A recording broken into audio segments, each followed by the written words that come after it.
I just wanted to start by begin by acknowledging the traditional owners of the land on which we meet today. I'd like to pay my respects to elders past and present.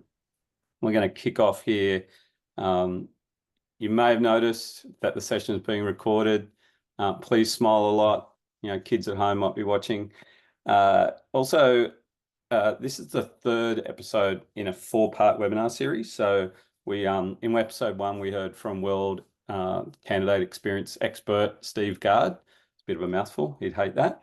And he gave us an evidence-based session around why candidate experience should be your competitive advantage.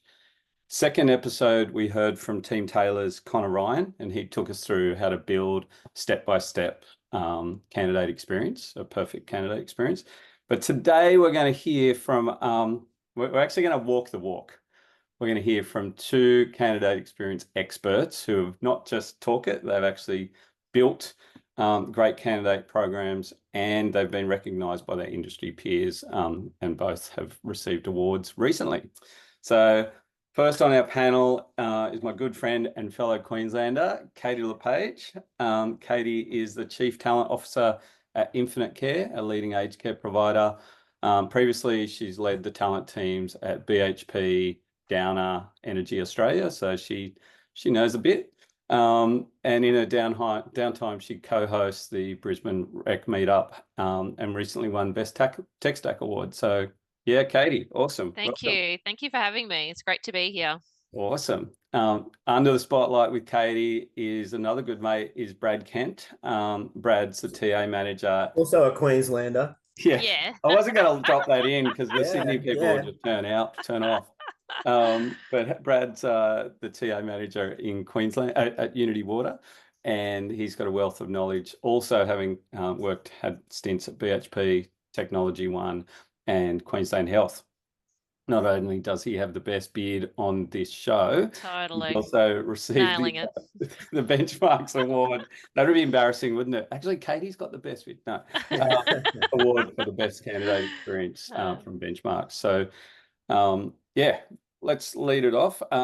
Quick one for everyone. Please shoot in questions. Use the chat. We want this to be as interactive as possible. So we're going to start off with a quick question here. We've got about 20 minutes probably, now that I've had my big long intro. I may time you out, but same with you, Katie. What's the most common pain points you've seen in candidate experiences, and how did you address them to improve engagement and conversion rates? Oh, good question. I'm going to use our example that we've had here at Infinite Aged Care when I came on board, and where our journey's been. So prior to having our wonderful executive people invest in us with a whole range of different tech stacks, we had to manually send a lot of our compliance and new starter documents to our candidates via email, where they had to print out, and we had a series of documents that they had to actually print out, do a wet signature, scan them, email them back. And as you know, a lot of students and people who are very mobile don't necessarily have all the office equipment to be printing and scanning. And so it was down to the library, down to the local, office works and things like that. And that just becomes way too way too manual, way too heavy. And we were really losing a lot of great talent because our processes just weren't nimble enough. We're a highly compliant and regulatory organization and sector. So at the end of the day, we can't issue a letter of offer until we have those compliance docs and NDIS checks and background checks. So, by design, we were just making it way too hard. And hence the noise and the agitation and frustrations from our 17 facilities were just, absolutely on the blower all the time, saying this just isn't working. So, by really sort of working with our vendors and working with our business to understand how do we get candidates into our business and how do we do that candidate to new hire conversion was really, really critical for us. And a lot of robust and deep conversations around how can we keep the candidate at the heart of our experience really had to come. We didn't have a candidate issue. We didn't have an attraction issue, which was quite surprising when you come into a health, a health sector where, you just hear about all those perceptions and reputation that it's just so hard to find resources to get into our business. That was actually not our issue. Our issue was actually just processing and qualifying and quantifying, do we have the right people flowing through our process? So I think that the key takeaway there is to lean in and be present, to have some of those robust conversations and know that there is tech out there, whichever fit for purpose tech you either have already or you need to buy in or you need to adopt. And then really bringing the right people around the table. I know we talk about it all the time, but stakeholder management is absolutely critical to our profession. And I think that when you lean in and you're a TA professional, you've got to actually generate that conversation, generate that robustness, and actually take a lot of the hits on the chin to go, yeah, actually, we're employed to deliver those internal resourcing outcomes, and we need to do better at what we do. And I think when you own it and you're authentic and you show really strong integrity, you find the conversation and the tone really turns and people just want to help you.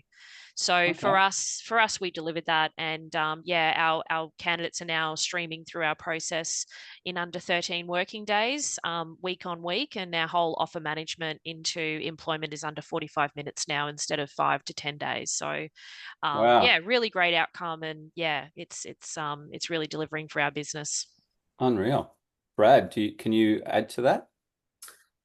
Look, I think similar to Katie, for us, we've identified through our candidate experience surveys where our pain points were. So I would say, if you're not surveying your candidates, you need to be, and you don't need, yes, we use benchmarks and it's great to have that recognition and all of that sort of stuff. But even if you set up your own survey links in SurveyMonkey and that sort of stuff, just to start actually collecting data, because you might think that your process is good, or you might not see, you might be a blind spot. But for us, look, we have really refined all parts of our candidate life cycle through the results that we've seen. It's informed us and enabled us to then inform our execs and our stakeholders so that we're delivering a better experience. So we are in that situation where almost all of our candidates, probably about 90% of our candidates, are also customers of Unity Water. So if we're not walking the walk and talking the talk, then people You'll hear about it. So it's really important for us that we do that. And then what do they do if they're annoyed with you? They just stop flushing the toilet or something? Well, that's a different problem altogether for them. Well, I don't have an option, but we then, but you'll hear about what we don't want to hear about is us in the papers and that sort of stuff. But aside from that, we want to be true to our values and those kind of things. So then coming back, similarly to Katie, we've got a lot of regulatory and compliance related onboarding and checks and that sort of stuff. And it was proving a really challenging point for us in the candidate experience. So using that data, we then were able to change providers, provide a more streamlined experience through a lot of our checking and pre-employment checks, which actually now in our candidate experience data, I've seen it sort of getting better and better. And so far in this quarter, we're actually now outstripping the benchmark, which was the one that was probably letting us down. So, that's really positive. Okay, cool. I'm going to come back to a couple of questions at the end on that. But Brad, I guess this is sort of intertwined, I guess. But in terms of investing in, and you mentioned that you don't have to have the latest tech, you can just review your process and kind of try and drill down into it with low tech, right? Like SurveyMonkey. How does investing in a great candidate experience affect like the long-term employer branding? I know you're really into the EVP and the retention efforts. Are you seeing any impact on that? Yeah, absolutely. So it's fair to say that when I joined Unity Water, people would say, well, the recruitment process was the best part because we were selling this dream And my team was fantastic, but then it was disconnecting.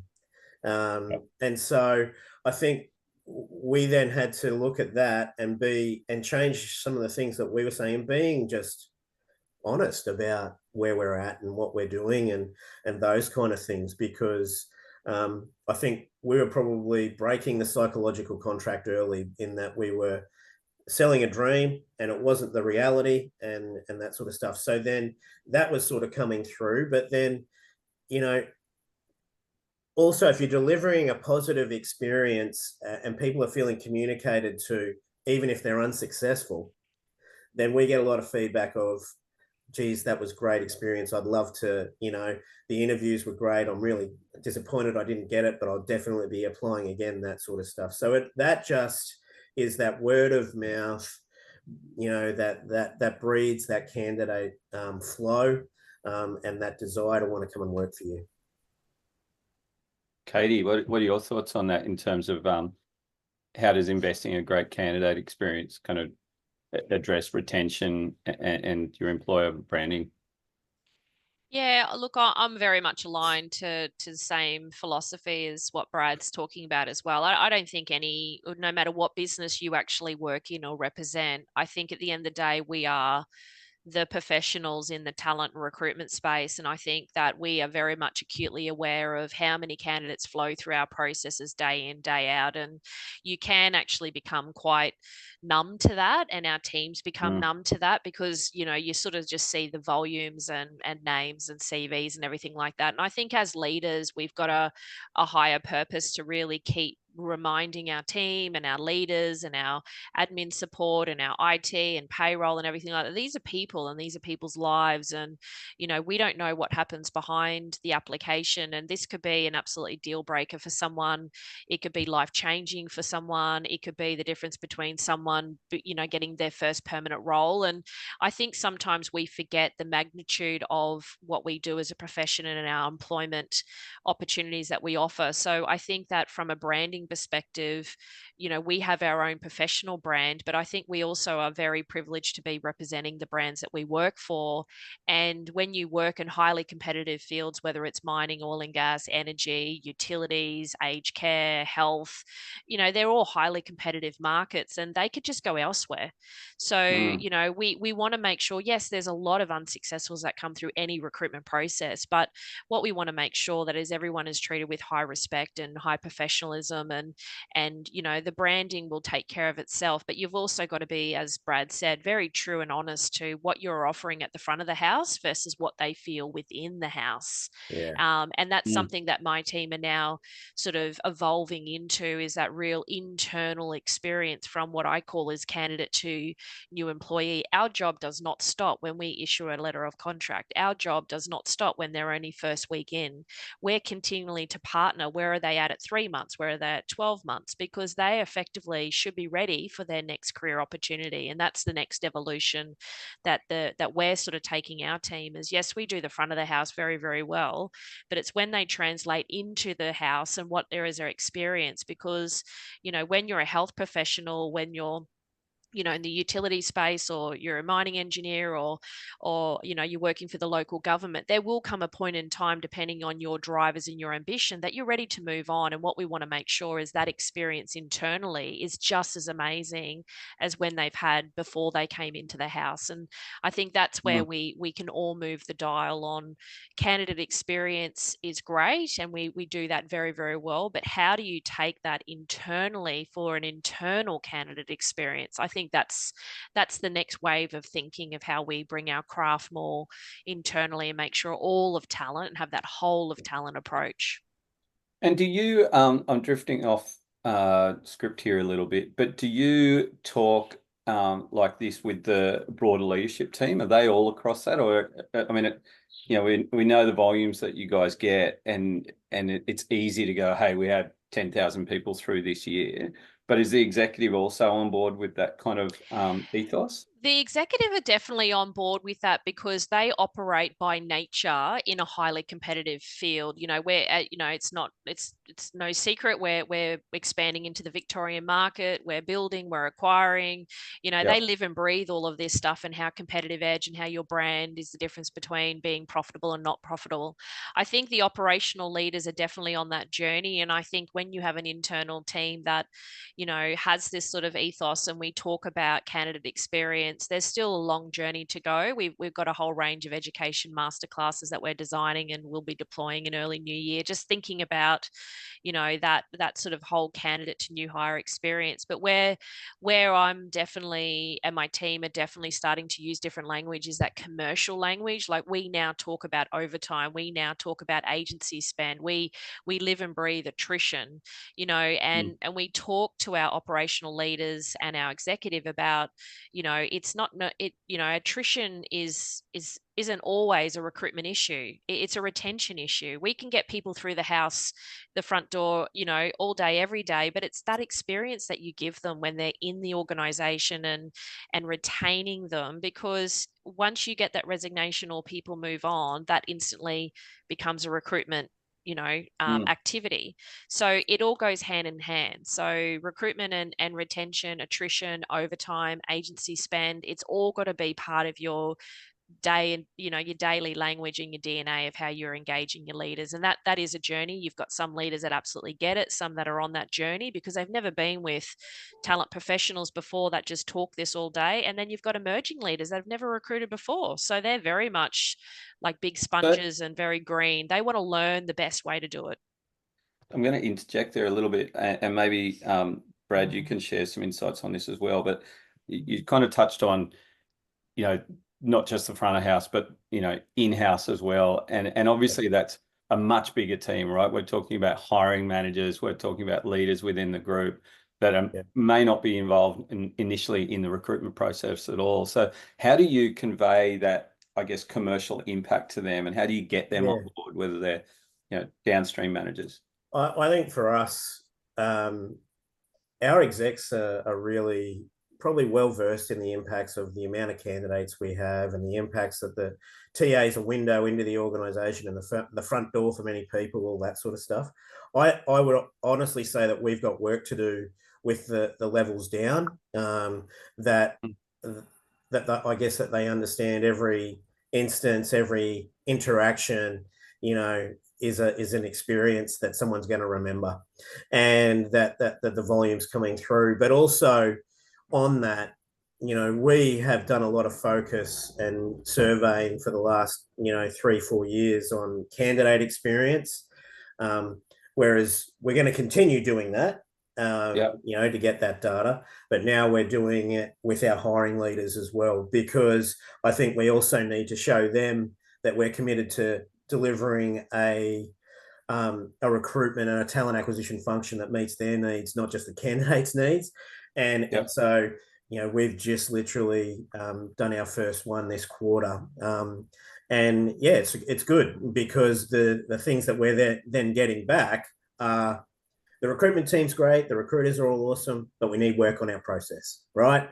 So that's awesome, because then we can go, okay, what do you mean? What do you want? What can we do better? And then again, that hopefully lift the candidate experience. Do you do either of you have your TA team sit in on interviews with the hiring managers, or is it really like source and shift? Look, we were just, before coming on, we had our team meeting, stand up for the day, and we were talking about this because we've got a few different, you know, things in life that happens. Yeah. So at the moment, it is that we sit in, someone from the TA team or HR, if we can't be available, does sit in. But I've actually said to the team, we're shifting that dial, because we need to empower and enable and trust our hiring leaders. And I trust my team that they know who are the ones that have got it, know it, do it well, and that they also know the ones that are high value that they might want to sit in on because they're going to be an important stakeholder, or they want to learn more about that area of the business, or the ones that are contentious for whatever reason. So literally just this morning, we're talking about changing that. And part of that is then to enable the sexy stuff, the good stuff, the value add to keep that evolution of our team going. Okay. Katie, sorry, I'm conscious of time. I've got two No, more it's fine. questions, so Far I'm going away. to give to you. For organisations on a limited budget, now that's not your experience the last couple, but I think you're well across it. Where would you recommend focusing their kind of resources to get the most value out of their candidate experience efforts? Good question. I think those that are on a limited budget, I think you just have to really hone in on the values of the organization and where you can be really personable. So, you know, even if you don't have tech, and even if you're, you know, you're starting your journey with an ATS, you know, even my team now, we have a whole range of email templates through Outlook that we've actually built and we use consistently. And it has the same language, the same vibe, the same personalization of when we talk to candidates. We do welcome messages. We send them messages before they start, after they start. You can delay those messages, so you could actually really. That's free, right? It's all free, and you can absolutely enhance Outlook. You can you know, insert hyperlinks. You can put attachments on. So, you know, and there's so much free tech out there, and sort of little videos and things like that. So I think that if you were to invest your resources around a candidate experience, I think, you know, have a good brainstorming session and be as creative as possible, and really break down the segments of a recruitment process, which is no different to whether or not you're a small, medium, or large business. You still need to have your, you know, your predictive hiring of where are our roles, what do our roles look like, where are our locations, you know, and all of that, and then, you know, break it all down, and then really think about, if I was in a candidate's shoes, what would my experience be like? Because, you know, I've seen many of recruiters in my time, including myself, you know, we have a completely different lens, and I think we have a much closer lens to how the candidate should be feeling, and it's our responsibility to take that ownership and be empowered. So, you know, and then if you have got the budget to apply some tech, my sort of step in that process would be the onboarding to new employee step. That is the first real touch point that a candidate comes from a recruitment process into the operations. And I would start there because, you know, as we know, a couple of us old heads that have been in the game a lot longer, you know, the stats are, by the end of the first day of an employee, they will know whether or not they're going to make a probation. At the end of their first month, they will have a guesstimation of how long they'll stay at a company. Amazing. So that acuteness of timing cannot be underestimated. And I think that if you had limited resources, limited budget, I would be honing in on segmentating out your process and making it as personal as possible, and then really putting tech or some advancement at that candidate to new hire phase, and then building out from there. Okay. And Brad, this is an important one, so we'll give you this question as well. You know, if you were on a limited budget, where would you focus your Yeah, I touched on it earlier about if you can't afford something like benchmarks to actually get data to help inform decision making, then SurveyMonkey, right? You can do stuff. There's stuff you can do to at least get that data. But then I agree 100% with Katie in terms of the segmentation of the process and looking at the different parts of the candidate life cycle into the employee life cycle. And what do you see as a team, as an organization, of the things that you can do and probably sharpen up reasonably quickly, inexpensively, that sort of stuff to make a difference, because there's parts in all parts of the process. I guarantee you, if you were to break it down to do that, but yeah, then looking at that onboarding piece, yeah, absolutely critical, because how, you know, it's the whole start how you mean to end sort of stuff. So really important. Do you ever do a secret shopper or apply to your own jobs? Is that something that you would ever do? I look at our jobs occasionally. I don't apply, but I think I generally know, because we're part of Circle Back as well. So you're going to get a response. Yeah. Yeah. Yeah. Okay, cool. Katie, this is the last question. Yeah, Sorry. it's been a great Unless we discussion. get, Thank you you. know, we can go into some overtime, and we do have a couple of questions. But if there's one takeaway that you want to impart on people today, what would that be? I think the key takeaway, if we've got people on the call that are in our craft and we're TA professionals, is I think at the end of the day, don't get caught up thinking that you are the only company that candidates will be looking at. So I think, be mindful of your own ego and be mindful of your own efforts in your bubble of the organization that you work for. And I don't mean that disrespectfully. I think that you do need to be very conscious that candidates today are very fluid. They're all on mobile. They're moving faster. They're coming in and out of organizations much, much quicker. And I think that the experiences that people expect in recruitment process is far more elevated now. So I think that just don't fear looking at your competitors. Don't fear testing your brand. Don't fear overhauling your whole process, because I think the more nimble, the more forward thinking, the more innovative, creative, and it doesn't have to come with all the costly bells and whistles. As Brad said, there's a whole range of different data points that you can get through our process. Don't fear failure, and don't fear testing your own self to make sure that you're as competitive as you possibly can, and the candidate experience will take care of itself. Brad, what can you add to that? One take. I think, you've got to be brave. And so I spoke about, we've been doing the candidate stuff and now we're doing the hiring manager stuff. And I said to my team, there might be stuff that we don't like. There might be stuff that, but to a T, we're all like, yeah, but let's do it, because so don't assume that you know everything. You're going to have blind spots. We all get busy. We think we're doing things the best way. Be open. I think be open, and I always come back to the whole reason for really focusing on candidate experience and being part of Circle Back Initiative and these kind of things is put yourself in the candidate's shoes. How do you want to be treated if you were going through a process? Simple as that. Yeah, it's a pretty good process. All right, thank you guys. I just got a quick wrap up. I think I was trying to scribble notes there and smile, obviously, and didn't do either very well. Two things at once is tough, mate. Yeah, that's my wife. I can't do it. I'm struggling with one thing, but my takeaways was it's constantly evolving. At the end we were talking about throw out your ego. Don't fear to be innovative or try new things. Just that old saying, treat others as you'd like to be treated yourself. I think in buckets, use commercial language and get the business on board, and then break down your process. And I think you both sort of said, focus initially on that transition from candidate to new hire, which is going to be pretty broken and cumbersome. And it's funny. Someone said the other day to me, you've got a candidate experience, whether you leverage it or not.